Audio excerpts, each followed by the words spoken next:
जो आदमी झूठ कपट निंदा चुगली करता है उसे नरक में डाला जाता है। इसलिए जितने भी तुम पाप कर रहे हो ना, ये पाप किसी और को ना मिलेंगे, तुम्हें ही सब वापस आएंगे लौट कर। ये पाप कहाँ जाएंगे, हमें तुम ही स्वीकार करो। पाप तुमसे ही प्रकट हुआ है तो जाएगा कहाँ, घूम फिर के तुम्हारे पास आएगा।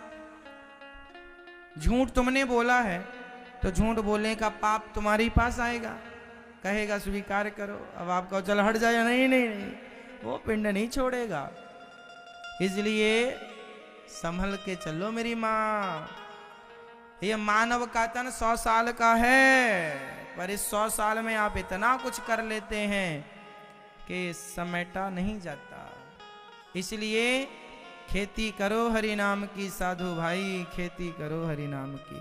भगवान के नाम का की फसल बो, खेती करो कृष्ण नाम की। कृष्ण कृष्ण कमाओ खाओ, बच्चों का पालन पोषण करो, सच्चाई ईमानदारी से चलो, खत्म बात। झूठ कपट में जो उलझ जाता है वो ज्यादा पाप इकट्ठे करता है, निंदा चुगली में ज्यादा पाप इकट्ठे होते हैं। जो आदमी निंदा करता है ना वो पाप का हिस्सेदार। मैंने एक कथा सुनाई थी आपको, फिर सुना रहा हूं, ध्यान से सुनना, फिर एक प्रश्न पूछूंगा उत्तर देना, है ना। एक कथा सुनाऊंगा फिर एक सवाल करूंगा। एक राजा ने भंडारा किया, सारे गांव के लोगों को, ब्राह्मणों को भोजन पे बुलाया।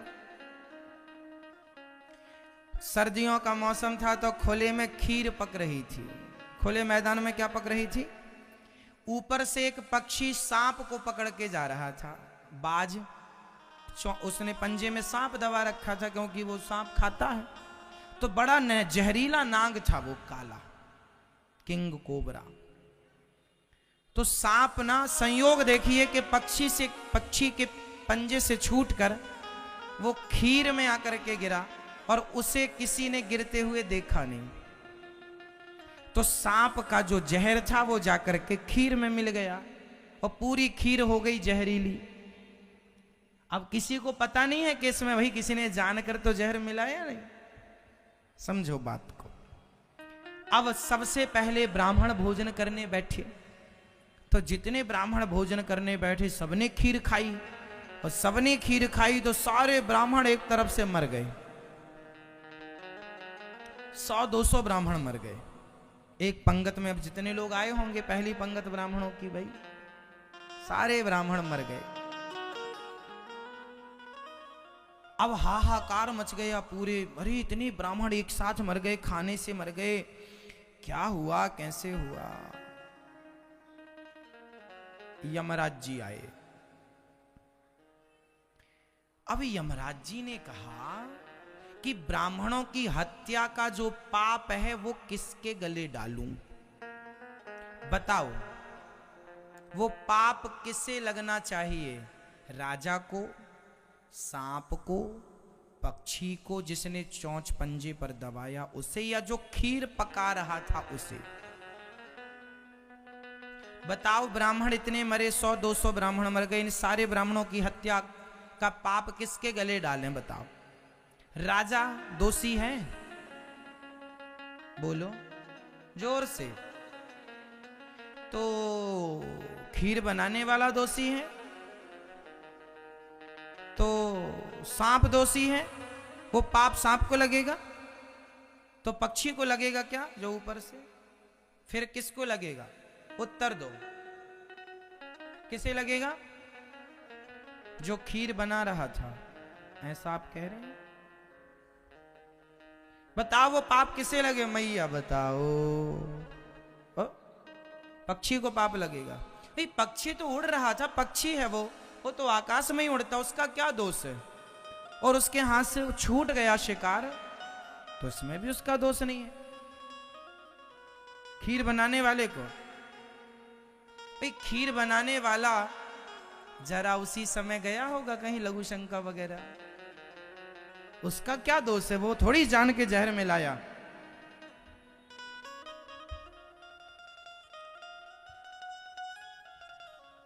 अच्छा, मौसी यहीं घूम रही हैं आज? अच्छा है।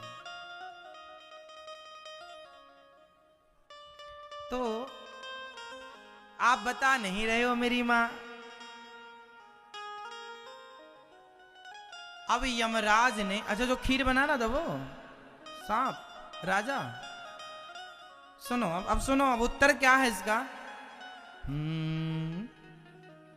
अब यमराज चक्कर में पड़ गए, अब ये हत्या कहां डालू, डालना तो पड़ेगा कहीं ना कहीं किसी के गले में। अब हत्यारा कौन, रियल में हत्यारा कौन। अब यमराज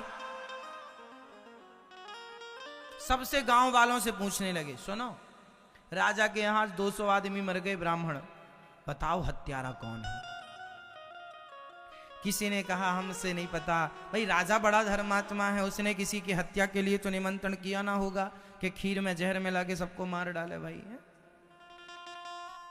राजा तो बड़ा धर्मात्मा है, धर्मात्मा था तब तो भोजन में सबको बुलाया। अब सारे लोग चुप हैं, यमराज सबसे पूछ रहे तुम बताओ कौन हत्यारा, तुम बताओ कौन हत्यारा। तो कोई ना मिला, कोई ना बोला। अच्छा राजा धर्मात्मा था, उसके बारे में सब अच्छा बोल रहे थे। तभी एक मैया मिल गई, उसने कहा सुनो ये राजा ने ही जहर मिलाया होगा खीर में।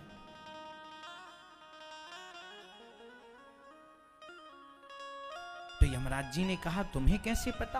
अरे वो मैया चुगली करने में माहिर थी ना, मतलब ज्ञान कुछ नहीं है कि सही कौन है गलत, बस बोलना। कुछ लोग समाज में ऐसे होते हैं जिन्हें सही गलत का कोई ज्ञान नहीं है, पर बोलना है, मुंह फाड़ना है बस। उसने कह दिया कि राजा ही जहर मिलाया होगा। हाँ इसने हमारे बेटे को नौकरी से निकाल दिया, हाँ सेना में था निकाल दिया, इसी ने मिलाया होगा जहर। यमराज जी बोले मिल गया हमें, ये 200 ब्राह्मणों की हत्या का जो पाप है अब वो तेरे गले जाएगा। वो घबराई, हमारे गले क्यों। यमराज जी बोलते हैं किसी की गलती नहीं थी, पर तू बिना जाने किसी की निंदा चुगली कर रही है, तो चुगली करने के कारण वो सारा पाप तेरे गले जाएगा। इसलिए आप जिसकी चुगली करते हैं उसका सारा पाप आपके गले आ जाता है। इसलिए मेरी माँ जो तुम दिन भर चुगली करती रहती हो बचा करो, जिसकी चुगली करती हो उसके सारे पाप तुम्हारे गले आएंगे, तुम भोगना उसकी तरफ से नरक। 200 ब्राह्मणों की हत्या का पाप जानते हैं, अभी तक वो बुढ़िया नरक में हो रही होगी, जाके मिल लेना।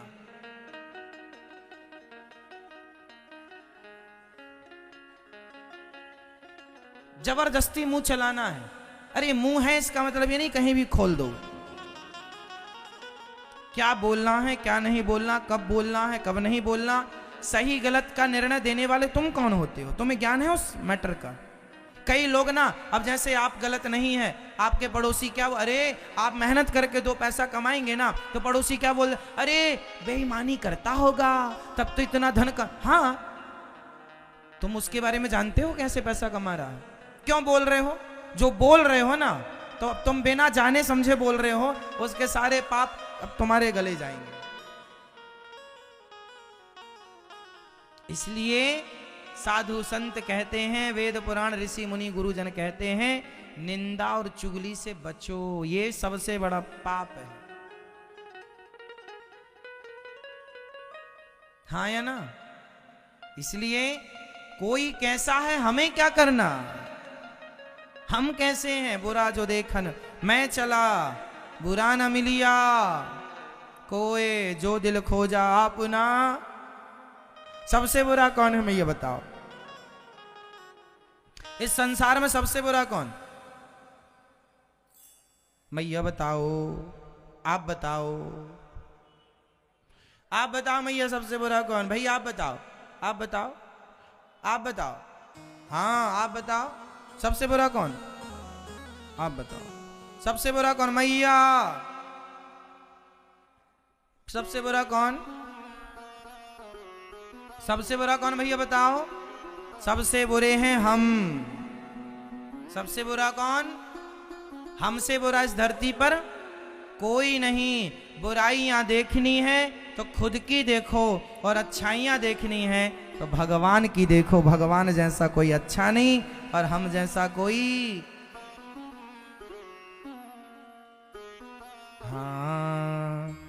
बुरा जो देखन में चला, बुरा न मिलिया कोई, जो दिल खोजा अपना, हमसे बुरा न कोई।